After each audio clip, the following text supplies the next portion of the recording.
Mart ayın 5'inden 16'sına kadar durumun analizinden hem kurumların koordinasyasından sonra uzmanlar kayıllaya geldiler. Yapma içindeki kolaylıkları daha uygun. Nuşunu da krizisleri kullanmak Milli Merkez'in başı Sergey Diaconu.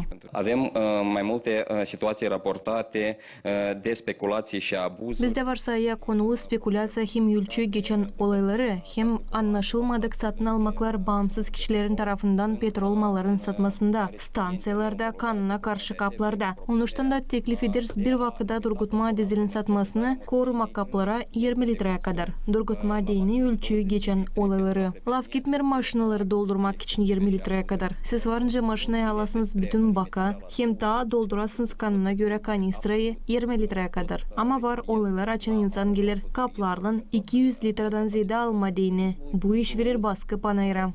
Umple un recipient omologat de 20 de litri. Dar avem situații când vin cu recipiente și de peste 200 de litri și asta creează presiune pe piață.